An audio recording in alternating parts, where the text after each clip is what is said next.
Tenemos otro sistema estructural, que es el sistema de arriostramientos concéntricos. Y en este caso específico, el de pórticos especiales con arriostramientos concéntricos. En esta guía está aplicada la 2005, la ISC 2005, pero es muy similar a la 2010. Y digamos que los cambios son muy pequeños, ¿no? Entonces fíjense, voy a pasarlo un poco para tener una idea clara del sistema, porque vamos a hacer un ejemplo. Y el objetivo final es tratar de discutir sobre una edificación que incluye tanto un sistema SMF como un sistema SCBF. Cuando diga las siglas SCBF, bueno, es Special Concentrically Braced Frame, digamos que para abreviar ese sistema, ¿no? ¿Estamos claros? Entonces, fíjense, este sistema, digamos que tiene las siguientes características. De hecho, puedo tratar de ir hilvanando poco a poco. Es un sistema, por supuesto, de arriostramientos concéntricos, donde va a ser importante las limitaciones en los miembros. Por ejemplo, lo que tiene que ver con la relación ancho-espesor. En el caso de los arriostramientos, las secciones deben ser compactas sísmicas a fin de limitar el pandeo local, como ocurría con las vigas del sistema SMF. Las alas deben tener una relación ancho-espesor menor a 0,30 raíz de E entre F y el alma de los arrastramientos en función a la carga axial debe cumplir una relación también de esbeltez. Es de destacar que si los arrastramientos están sometidos a compresión pura, es decir, no están sometidos a flexo-compresión, solo a compresión, bastaría utilizar que H entre TW sea menor a 1,49 raíz de E entre FY.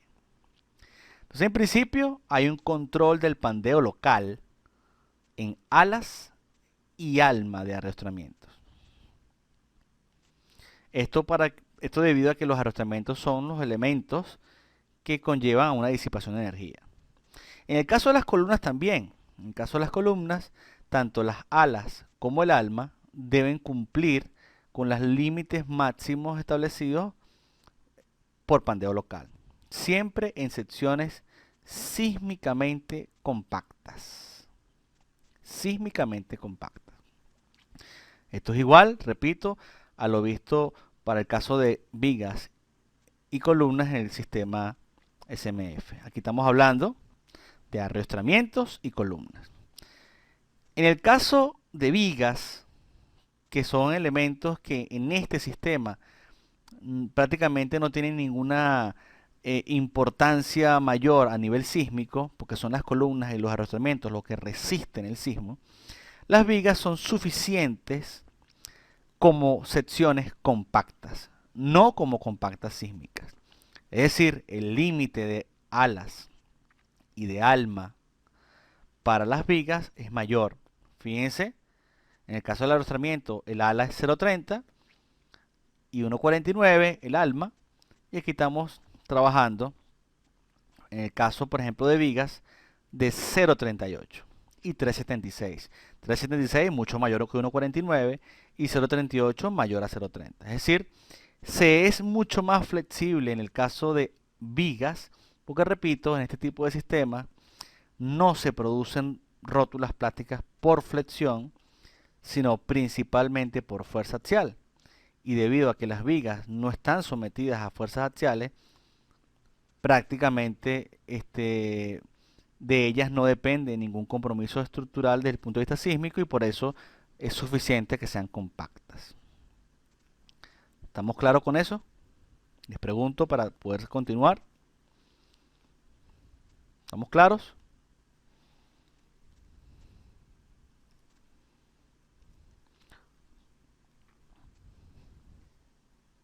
Es importante. Entonces, fíjense, ya empezamos a tener diferencias. En el caso del sistema SMF, las vigas son las que disipaban energía y por ende son las que más exigencia tenían.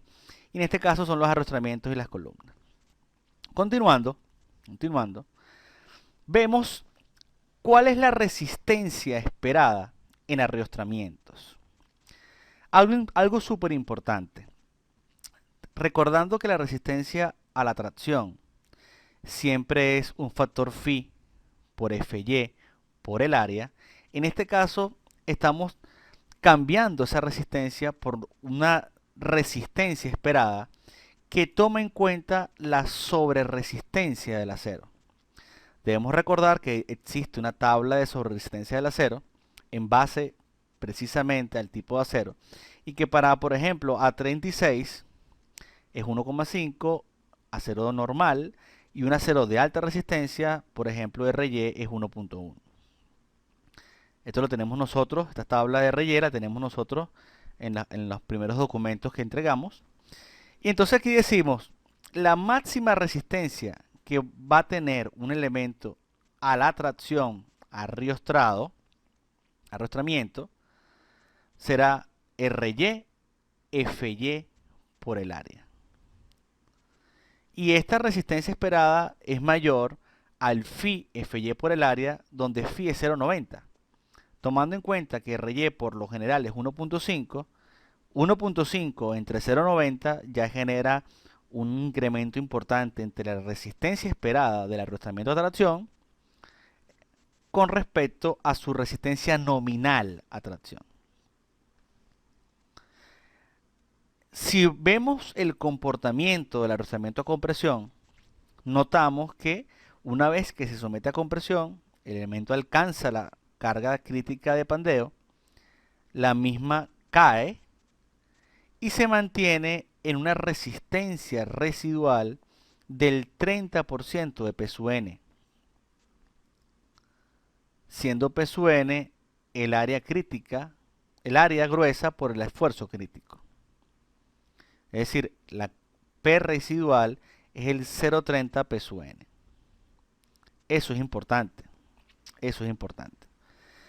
Porque este es el comportamiento que tiene un arrostramiento. El arrostramiento pandea, reduce su capacidad y si vemos, bueno, lo podríamos ver en otras gráficas, vemos que su respuesta ante un diagrama de histéresis es que normalmente alcanza su capacidad de tracción, pero la capacidad de compresión la alcanza solamente una vez y se mantiene siempre después en los demás ciclos con una resistencia residual. Entonces fíjense, aquí hay un comentario interesante, porque por una parte decimos que la resistencia a tracción es RY por Fy por el área, pero por otro lado decimos que la resistencia que le va a quedar a compresión es una resistencia residual, es decir, hay un desequilibrio entre lo que resiste una diagonal, un arrastramiento a tracción, con lo que resiste a compresión. O sea, su respuesta no es la misma y por tanto genera una degradación en el pórtico,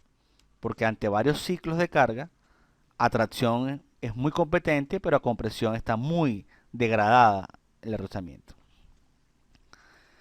Entonces, llegamos a un punto importante que es la esbeltez en los arrastramientos. Los arrastramientos deben tener una relación de esbeltez muy controlada a fin de limitar el pandeo local. Tenemos dos condiciones fundamentales. La condición A, en términos generales, los arrastramientos deben cumplir con la siguiente relación de esbeltez, es decir, que el K por L sobre R sea menor o igual a 4 raíz de E entre Fy. Bajo esta condición, las columnas se diseñan para las combinaciones de carga, incluyendo la amplificación sísmica cuando sea requerida. Y una condición B. Se aceptan arrastramientos con una esbeltez contenida en los siguientes límites, es decir, que supere 4 raíz de E entre Fy y sea menor a 200. Si se cumple que las columnas tengan una resistencia igual o mayor a las máximas demandas axiales que puedan transferir los arrastramientos considerando el factor de sobreresistencia RY. De hecho, en términos prácticos, debemos estar siempre en la condición A. ¿Cómo se evalúa esta condición A y esta condición B? Vamos a verlo en términos generales. Si el arrastramiento no es muy esbelto, significa que va a tener una buena resistencia a compresión. Podemos diseñar de una manera más simple las columnas. Si el arrastramiento es muy esbelto, se va a degradar, por tanto las columnas van a tener mayor responsabilidad sísmica y debo diseñarlas con mucha más exigencia. Si lo vemos a nivel gráfico, vamos a ver si lo tenemos más adelante, sería esto. Diseño especial de columnas. Si los arrastramientos cumplen la condición A, recordando la condición A como que cumple la esbeltez, y se tiene una relación demanda-capacidad donde la carga última entre la resistencia axial supera el 40% a compresión y otra acción, sin momentos, yo debo utilizar una combinación de carga con un sismo amplificado por 2 para diseñar tanto la columna a compresión como la columna que está a tracción. Para estas combinaciones de carga con la amplificación sísmica se debe cumplir con una relación demanda-capacidad menor a 1. Ahora, si no cumpliera la condición A, donde tengo arrastramientos esbeltos, en vez de multiplicar el sismo por 2, lo que debo hacer es proyectar la resistencia, digamos, esperada de los arrastramientos. Fíjense aquí, pongo un poco más grande. El arrastramiento que está a tracción, RY por FY por el área, y el que está en compresión, 0,30 PSUN. Si nosotros planteamos estas fuerzas y hacemos equilibrio respecto a la columna, haciendo sumatoria de fuerzas verticales, encontraríamos la sumatoria de RY por FY por el área por el coseno de tita, y asumiendo que esto es 45 grados, más la sumatoria de 0,3 PSUN coseno de tita, más la carga gravitacional, definirían la máxima fuerza en compresión que debería resistir la columna. Es decir, tendríamos que preparar la columna para que todos los arrastramientos desarrollen su máxima capacidad de tracción y de compresión. Eso es si los arrastramientos son esbeltos. Si los arrastramientos, repito, vamos a verlo acá otra vez. Bueno, aquí mismo, ¿no? Si los arrastramientos cumplen la condición de esbeltez, no tengo que proyectar todas las capacidades, sino que sencillamente aplico mi combinación tradicional de carga, solo multiplicando el sismo por 2. Esta demanda es mucho menor a plantearse que todos los arrastramientos lleguen a su máxima capacidad de tracción y compresión y sumen. Por eso les decía desde un principio que la condición A es la que debemos tener nosotros. De hecho, fíjense algo acá. Si vemos este edificio solamente a nivel general, y yo veo el primer pórtico donde existen unos arrastramientos, lo muestro para poder identificar lo que les explico. Estos arrastramientos pertenecen a un sistema SCBF. Cuando se diseñan, vamos a diseñar para que vean ustedes, estos arrastramientos están cumpliendo con la esbeltez indicada. Si yo intentara cambiar el perfil por uno menor, ejemplo, vamos a entrar aquí, bueno, de hecho aquí vemos la relación demanda-capacidad. Si yo este elemento, lo intento cambiar por un perfil, fíjense, tiene SCBF, Special Concentrically Braced Frame. Si lo intento cambiar por uno 120B, me dice que K por L sobre R es mayor a 4 SQR, que es raíz de E entre FY. ¿Por qué me lo está diciendo? Porque el elemento es SCBF. Si le digo que en vez de ser especial, Special Concentrically Braced Frame, sea ordinary, digamos, OCBF, como el OCBF es un sistema que no tiene mayores aplicaciones sísmicas, lo pueden revisar en la norma, es un sistema de arrastramientos concéntricos, pero para muy poca demanda sísmica, me va a decir que falla, fíjense, está superando la unidad, pero no me hace ninguna advertencia de que no cumple con la esbeltez. Entonces, indicarle que es un sistema de alta utilidad no me permite colocarlo. Asimismo, si intentara colocar un perfil, ejemplo, 180A, me va a decir que el perfil no es sísmicamente compacto porque ese perfil 180A no es compacto en el ala.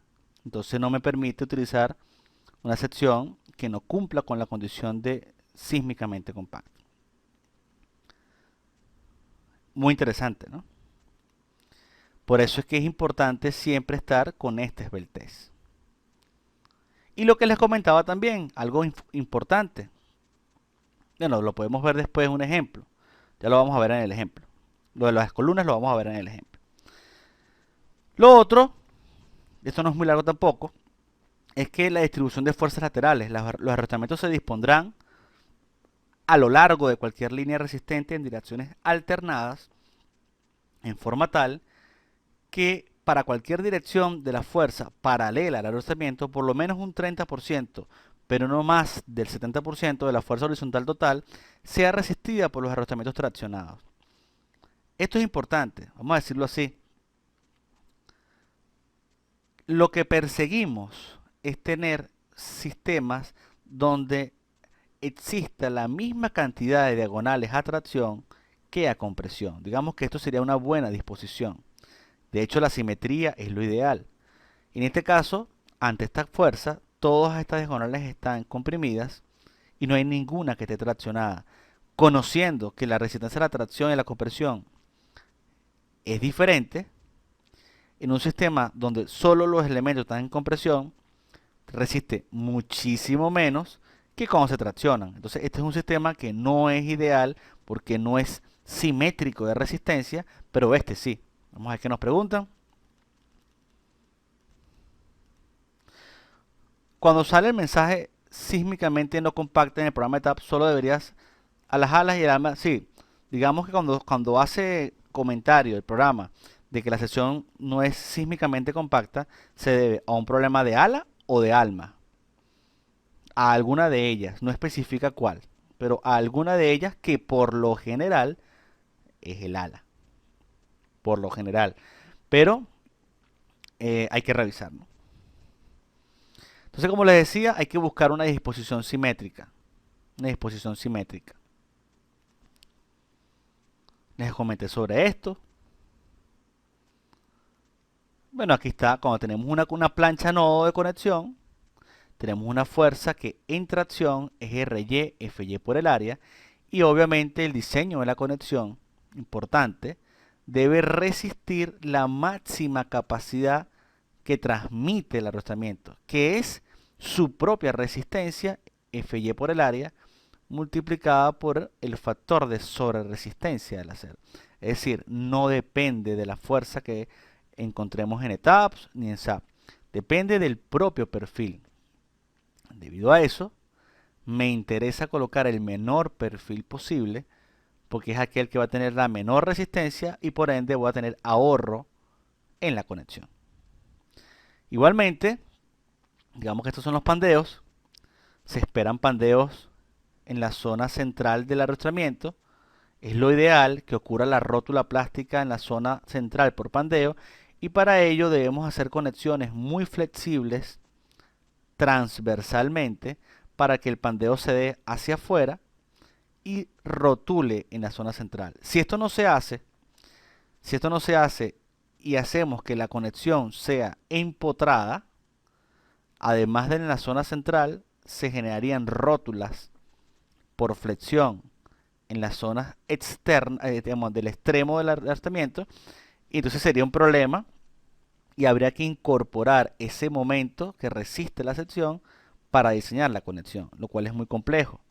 Por eso que es lo que se recomienda es una plancha nodo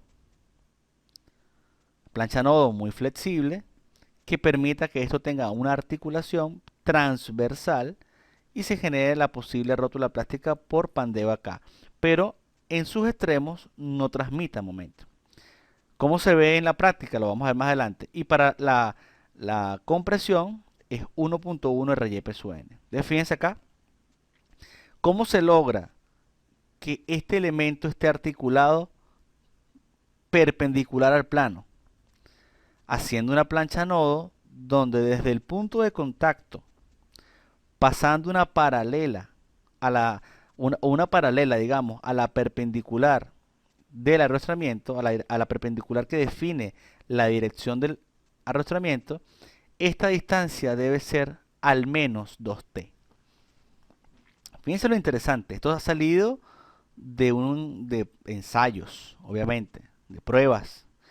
Si yo dejo una distancia 2t aquí, siendo estas líneas punteadas ortogonales a la dirección del arrastramiento, se genera una flexibilidad suficiente acá para que este arrastramiento esté articulado y se parezca a la condición que nosotros hemos establecido en el modelo.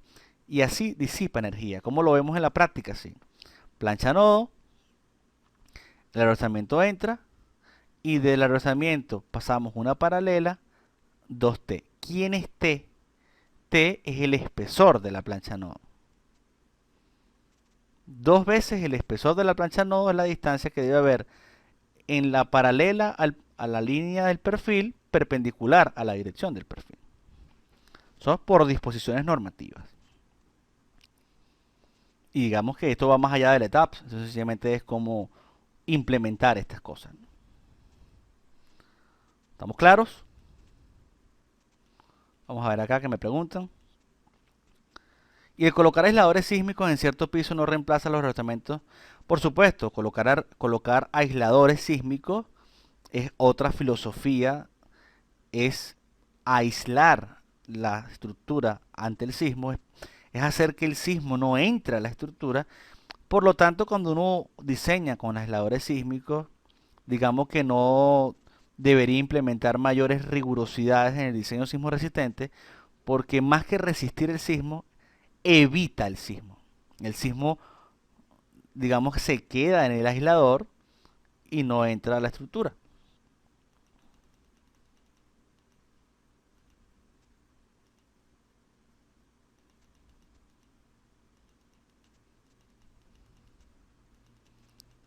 Estamos claros, ¿no? Bueno, voy a continuar. Después más adelante podemos ver lo de los aisladores sísmicos, que no lo tengo preparado ahorita aquí para mostrárselo, pero lo puedo buscar para que tengan una idea, ¿no? Bueno, aquí hay disposiciones de cómo se ven estas cosas. Ustedes lo tienen allí en el documento, lo pueden revisar, etcétera. Y lo otro es que cuando tenemos sistemas con B invertida, o tipo B en este caso, y B invertida, fíjense que en estas zonas donde se conectan los arrastramientos a las vigas, como el arrastramiento en tracción resiste diferente al arrastramiento en compresión, se generan unas fuerzas remanentes muy importantes que debemos implementar a las vigas para su diseño. Ejemplo, si yo tengo que un elemento a tracción resiste RY, FY por el área, pero el de compresión resiste 0,3 P sub N y la tracción es mayor que la compresión, haciendo sumatoria de fuerzas verticales, me va a quedar una resultante de fuerzas vertical y haciendo sumatoria de fuerzas horizontales me queda una resultante de fuerzas horizontales. Estas resultantes se las debería implementar a la viga y chequear que ante ellas y la carga gravitacional la viga es capaz de resistir esa acción. Si no, sencillamente falla la viga antes de que estos arrastramientos alcancen su máxima capacidad. Me preguntan, ¿cuál es su opinión de aisladores viscosos en el centro de los arrastramientos concéntricos? Bueno, todos esos son sistemas muy novedosos, muy útiles, sencillamente deben pasar por un proceso de calificación, verificación para poder implementar masivamente, y todo eso siempre es bienvenido porque persigue, digamos, poder resistir adecuadamente el sismo, aumentando ductilidad, aumentando amortiguamiento, etcétera. Yo voy siempre por la línea de la innovación, por supuesto. Entonces, fíjense, fíjense, yo quería implementar, por ejemplo, quería mostrarles este ejercicio, así como lo hicimos en el SMF.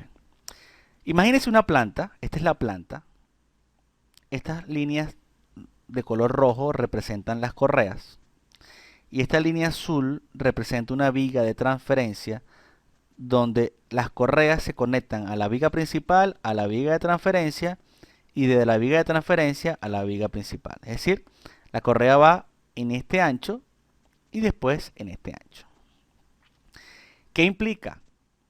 Que a este pórtico de una viga con dos columnas le va a llegar un ancho tributario, pensando que la losa cero, el sistema de piso, va orientado en esta dirección.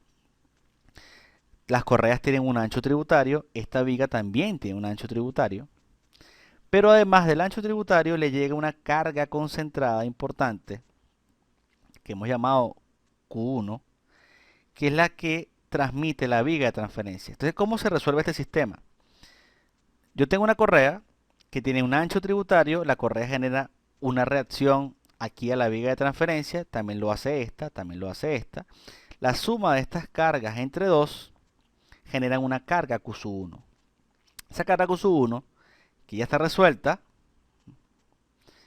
es la que decimos que por viga de transferencia, BT, Q1 en sobrecarga permanente y en carga viva, ya hay unos valores indicados.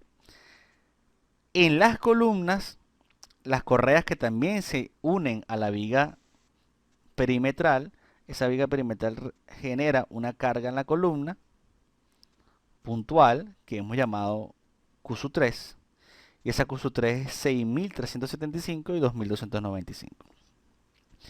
Y hay una carga distribuida por ancho tributario debido a que esta viga va paralela a las correas y esa carga distribuida es 750 y 510. Esto aplica para los niveles del 1 al 5 y algo similar pero con menor carga para el techo.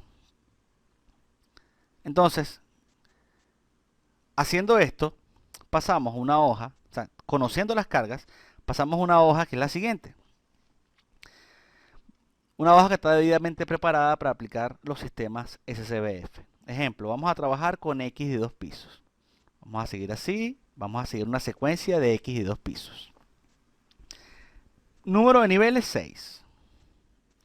Longitud de las vigas entre ejes de columnas, 6 metros. Altura de piso, 3 metros 40. Con 3 metros 40 y 6 metros, sabemos que el punto medio es 3. Inmediatamente tenemos el ángulo alfa, que es 49, ángulo de rozamiento con la horizontal, 49 grados. Vamos a seguirlo implementando. Importante, importante. Por criterio de rigidez, se recomienda cumplir una relación mínima de H igual a L entre 20. H igual a L entre 20. Entonces, podemos colocarlo aquí. ¿Cuánto es el H? Vamos a colocarlo acá. Vamos a colocarlo acá directamente. C sub 20. Aquí está. Esto es, no lo tenía programado aquí, vamos a colocarlo directamente. L es esta longitud por 1000. 6000. Y esta, para programarlo de la manera correcta, sería 6000 entre 20.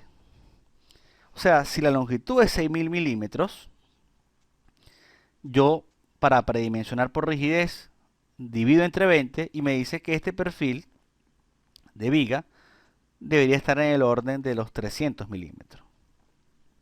Conociendo eso, decido trabajar con perfil IP300 y defino un perfil IP400 como un perfil 2 de repente para poder manejar en aquellas zonas donde no me dé por resistencia.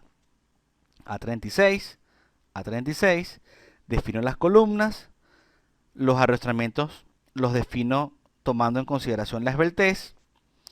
Y fíjense lo interesante, al plantear el ejercicio, vean lo que tenemos. Tenemos ejercicio donde las vigas que están, digamos, recibiendo los arrastramientos son IP300. Pero esta viga, que está libre, digamos, de conexión, IP400. Así lo vamos repitiendo. IP300, IP400. Los arrastramientos en el primer nivel y en el segundo nivel HEV 160 son arrastramientos que cumplen por esbeltez y por resistencia, y a medida ya que empezamos a subir, que disminuye la fuerza sobre ellos, pasamos a un perfil 140. Comentario interesante, no podemos disminuir el 140 a 120 por el control precisamente de la esbeltez. La columna. La columna por análisis, digamos que se va a determinar cuando apliquemos el espectro, las cargas, etcétera, nos surgirá cuál es la columna definitiva. ¿Qué hicimos? Aplicar unas cargas, por ejemplo, una sobrecarga permanente. Vamos a ver las cargas aquí, perdón. Show loads, frame. Una carga variable. ¿Qué hicimos? Aplicar cargas. Vamos a quitar los perfiles y vamos a volver a colocar las cargas. Aquí está. Una carga en el medio, una carga distribuida, una carga en el medio, y también aquí hay cargas puntuales. No se nota allí, porque deberíamos poner las cargas puntuales. Ahí está, 2295, 2295, es decir, le aplicamos cargas puntuales a las columnas y a la viga, una carga distribuida más una carga puntual en el medio. Esto siguiendo el ejercicio o siguiendo esta hoja de cargas distribuidas y de cargas puntuales. Me dicen aquí, ¿en qué afecta la capacidad de respuesta histerética, supongo, en los arrastramientos en la reacción de Sveltez? Bueno, esa precisamente es el detalle. Si yo tengo un arrastramiento que tiene problemas de esbeltez, es un arrastramiento que tiene un comportamiento frágil y por lo tanto, digamos que su diagrama de histéresis se va a degradar muchísimo más rápido que un arrastramiento que tiene la adecuada resistencia a compresión. De hecho, esa es la aplicación, digamos, esa es la justificación directa. Vean acá, además de cargas gravitacionales, además de cargas gravitacionales,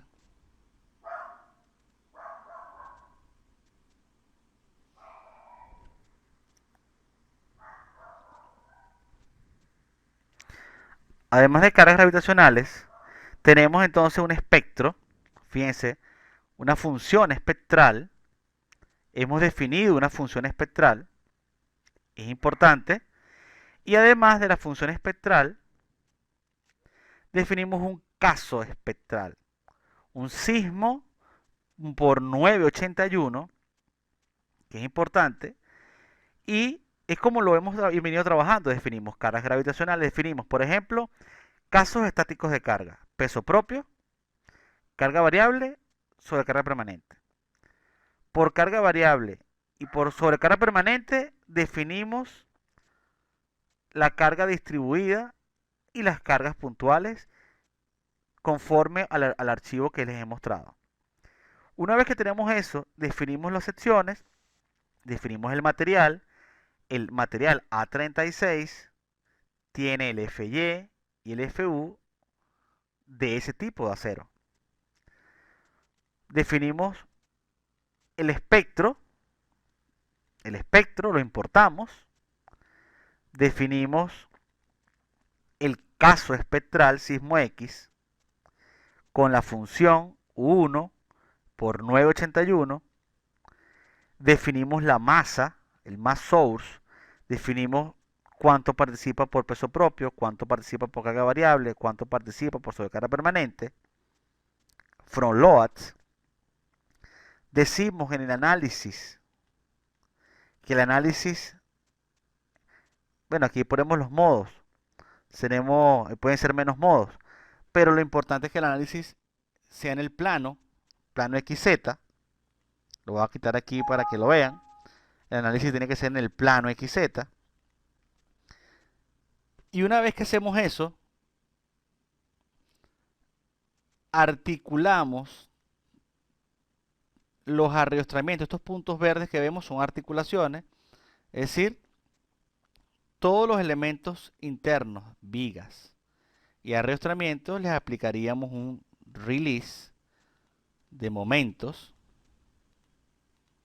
a ellos, porque estas conexiones se hacen de manera simple, no hace falta que sean de momento, y corremos la estructura.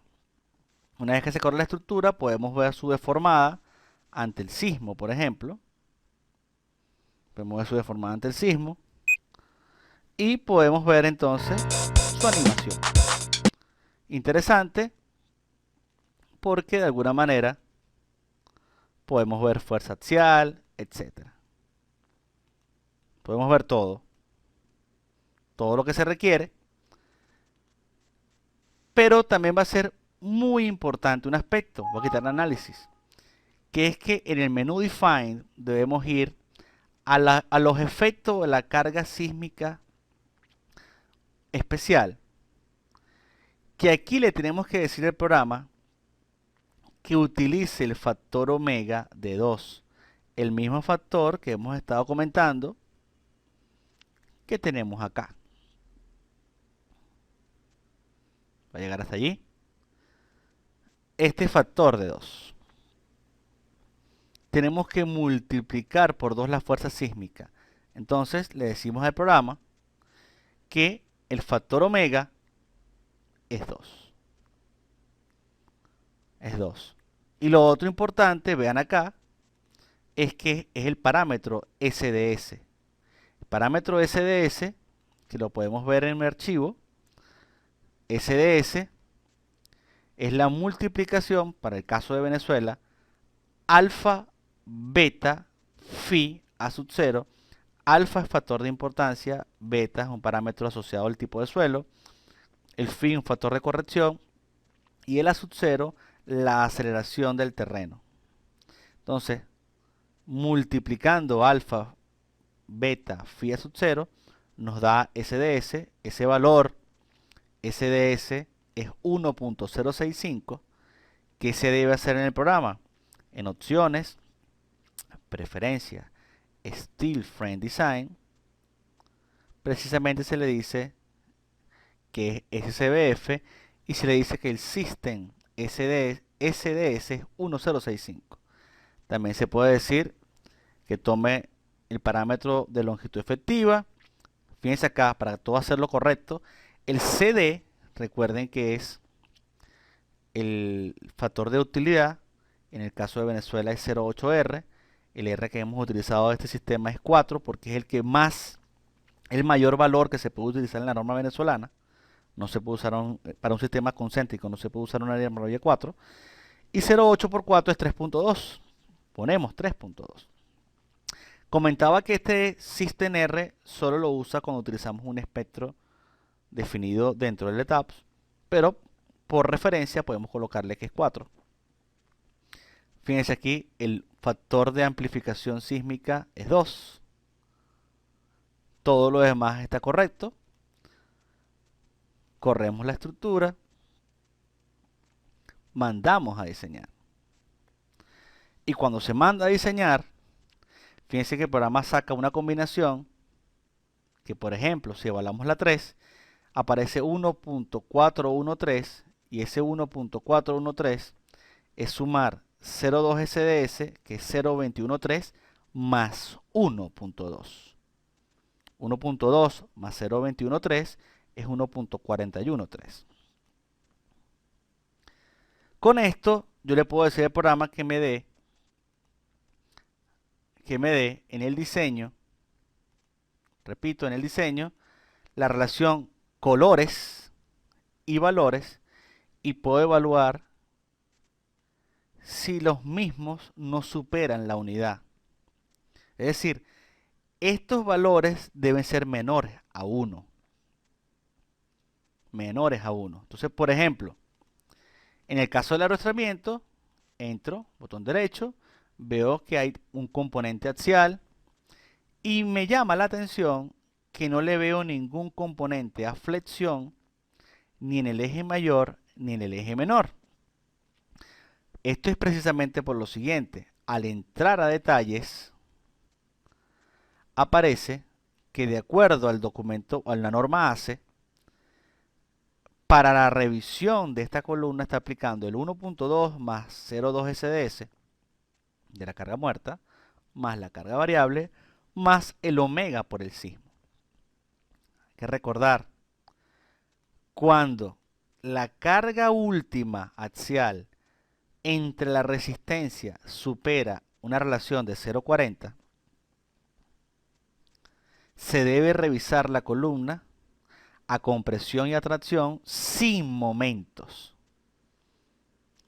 multiplicando la combinación sísmica donde el sismo se amplifica por 2. Es decir, si para la combinación tradicional 1.2 más 0.2 SDS, carga permanente más carga variable más sismo, la carga última axial supera la resistencia a tracción y a compresión en un 40%, debo revisar la columna solo axialmente con la misma combinación, pero el sismo se amplifica por 2. Entonces, esto es lo que está haciendo el ETAPS. Por ejemplo, veamos más arriba. Si tomo esta, fíjense, estoy tomando una de este nivel. El componente axial es 0.373. Aquí no superó 0.40. Por consiguiente, al no superar 0.40, fíjense, me dice que el 0.373 es la carga última entre lo que resiste y me coloca el componente por flexión. Por flexión. No me hace ninguna observación de amplificación sísmica. Pero en el primer nivel, como en el segundo también, como esta componente axial es mucho mayor a 0.40, solo me revisa axialmente, amplificando el sismo por 2 y coloca 0 en la revisión a flexión, tanto en el eje mayor como en el eje menor, porque es lo que indica la norma. Ahora, ¿de dónde nace esa amplificación sísmica?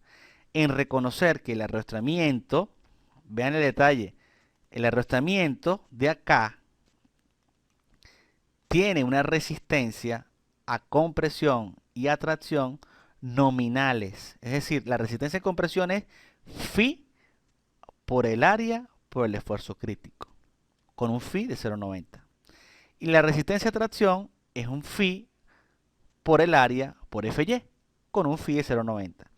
Estas resistencias son menores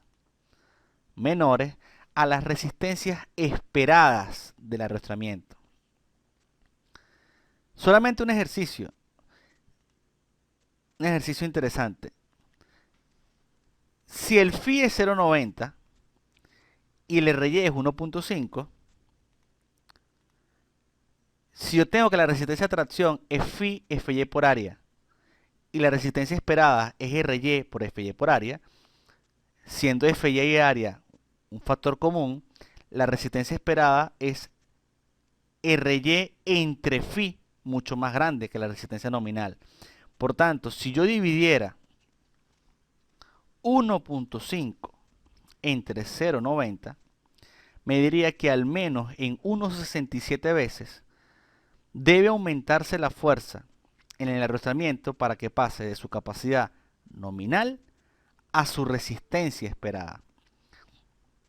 Si la resistencia entonces en el arrastramiento va a ser prácticamente 1.67 veces mayor a lo que yo considero una resistencia nominal, es obvio que la columna va a tener que resistir esa fuerza y por eso es que se multiplica por 2 la fuerza en las columnas como para garantizar que las mismas queden en el rango elástico para cuando los arrastramientos incursionan en el rango inelástico. Es algo similar a un criterio de columna fuerte viga débil, pero en este caso digamos que estaríamos asociados a un criterio de columna fuerte arriostramiento débil. Tenemos que preservar que la columna tenga suficiente resistencia axial para garantizar que los arrostramientos incursionen en el rango elástico con la resistencia esperada. Vamos a ver acá y repito, si yo intentara cambiar este arrostramiento por un perfil más pequeño, 120B, me dice que la sección no cumple por esbeltez. Eso es importante. Alguien me pregunta aquí, R es el factor de reducción, es correcto. R es el factor de reducción. En el caso de la norma venezolana, el factor R para un sistema de pórticos arriostrados concéntricamente, el mayor valor es 4, que es el que tiene precisamente este ejemplo.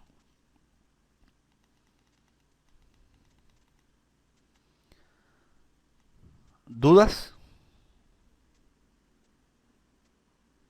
Bueno, déjenme mostrarle algo aquí interesante, la viga. La viga, fíjense que ella está trabajando al 0.108.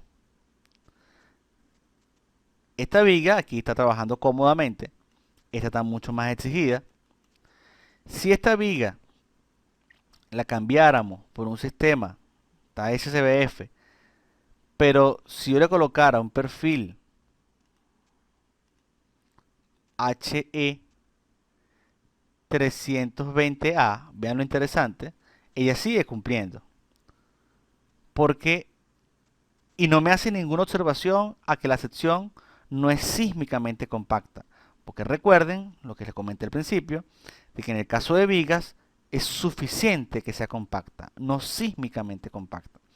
Si estuviésemos hablando de un sistema de pórticos resistentes a momento, SMF, si esta viga que yo acabo de cambiar de IPE 400 a HE 320A perteneciera a un sistema SMF, me diría que la sección no es sísmicamente compacta. Queda demostrado entonces que en el caso de secciones de vigas que pertenecen a sistemas concéntricos, puedo trabajar con vigas, con secciones que sean compactas, pero no necesariamente sísmicamente compactas. Aquí puedo volver a colocar mi IP400 y funciona. Claro, en este caso, bueno, hay que volver a entrar, verificar para que nos dé. Ok, estamos muy bien. Entonces, es un detalle bastante interesante, repito, porque bueno, esto nos permite darnos cuenta que el ETAPS es un software al final y que el dominar la teoría y los conceptos es lo que nos permite hacer un adecuado diseño. Sin este conocimiento de SMF, sistemas concéntricos, factores de reducción de respuesta, de disipación de energía, esbeltez, pandeo local, etcétera, sería prácticamente imposible hacer un diseño con la adecuada interpretación. ¿Estamos claros?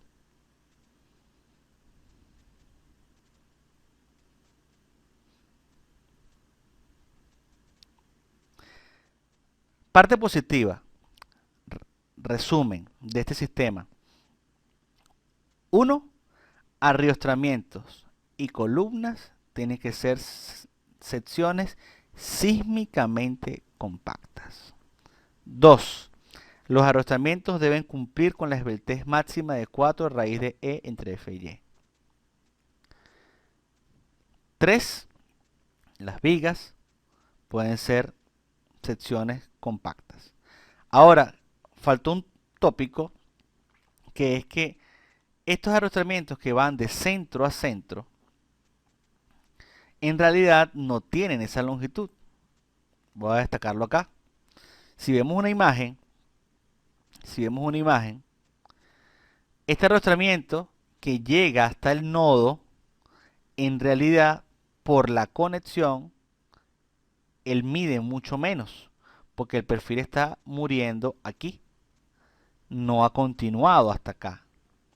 Esta longitud de la conexión llega a ser entre un 10 y un 20% de la longitud total del perfil. Como tenemos que evaluar K por L sobre R, esa L es la longitud libre. Entonces yo he dicho, en este ejemplo, muy básico, que la longitud efectiva total en el arrastramiento es 0,90 de esa L. Es decir, estoy asumiendo que hay un 10% que estoy perdiendo por la conexión. ¿Qué debo hacer entonces en el ETAPS? Seleccionar los arrastramientos. Seleccionarlos, ir a diseño, Steel Frame Design, reescribir y en los factores de longitud no soportada tanto en el eje mayor, el eje menor y el eje lateral, le tenemos que decir que son 0,90. Al decirles que son 0,90, estamos imponiendo que hay un 10% que se queda en la conexión y por ende, entonces podemos lograr que los perfiles disminuyan porque hemos ayudado a la esbeltez. Si yo obvio que la conexión existe, me va a dar una longitud mayor, me podría indicar que debo cambiar un perfil que en la realidad no tiene esa longitud.